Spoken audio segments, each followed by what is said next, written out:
নমস্কার, Aishani kitchen and ব্লগে সবাইকে স্বাগতম। কেমন আছেন সবাই? আশা করি ভালো আছেন।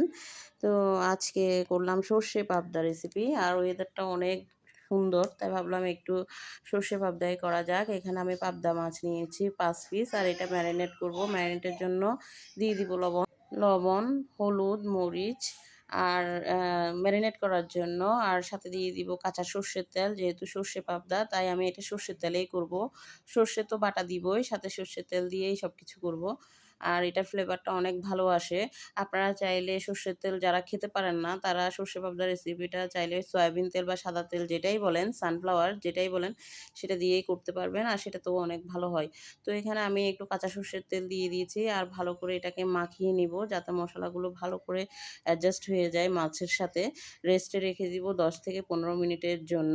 তো এখন নিয়ে নিব সর্ষে।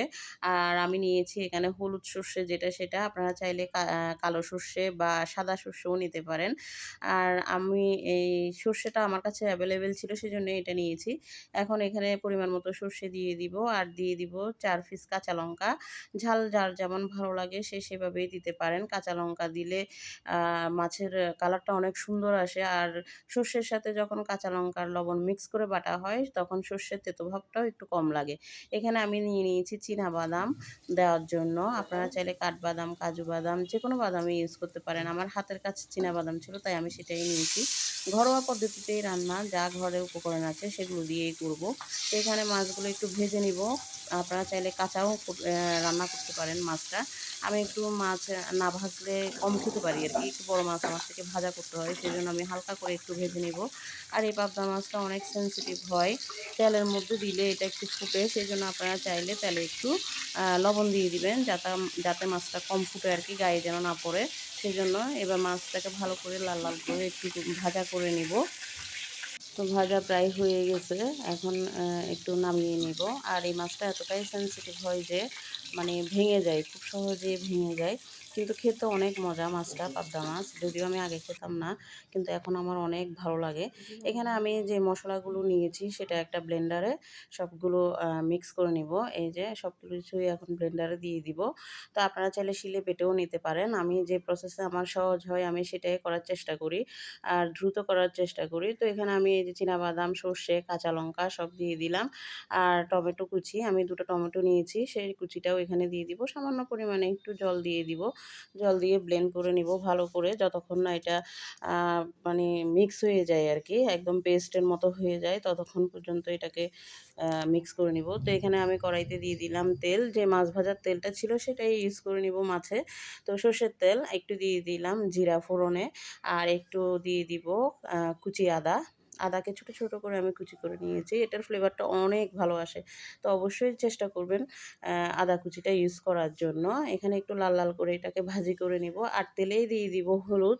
কারণ সর্ষে পাবদার রেসিপিটার মধ্যে যদি একটা হলুদ, হলুদ কালার না আসে ভালো লাগে না।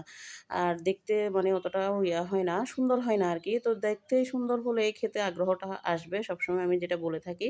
আর খুবই সামান্য পরিমাণে দিয়ে দিয়েছি লঙ্কা গুঁড়ো। আর এটাকে ভালো করে মিক্স করে পেস্টটা দিয়ে দিব। যতক্ষণ না মানে পেস্টটার কাঁচা ঘ্রাণটা যাবে, ততক্ষণ এটাকে ভালো করে কষিয়ে নিব। আর মসলা যখন কষাইতে, কষাইতে এক পর্যায়ে এসে তেল ছেড়ে দেয়, তখনই মশলাটা পারফেক্টভাবে কুক হয় আরকি। আমি এখানে মশলাটা পুড়ে না যাওয়ার জন্য যে মিক্সারে যে বাটার অংশটা ছিল আরকি কাঁচা মসলার, সেটাকে একটু ধুয়ে জল দিয়ে দিয়েছিলাম। তো এটা একটু তরল হয়ে গেছে। এখন দিয়ে দিলাম লবণ। আর একটু দিয়ে দিব চিনি। কারণ সর্ষে পাবদায় যদি আপনি চিনিটা ইউজ না করেন ভালো হয় না। টেস্ট অতটা ভালো আসে না। তো অবশ্যই একটু চিনি ইউজ করবেন। আর এটাতে সত্যি বলছি অনেক ভালো লাগে খেতে। আমরা অনেকেই মনে করি যে মাছে চিনি দিলে কেমন যেন লাগে। না, আসলেই অনেক ভালো লাগে। এটার ঘ্রাণটা অনেক ভালো আসে, ফ্লেভারটা ভালো আসে।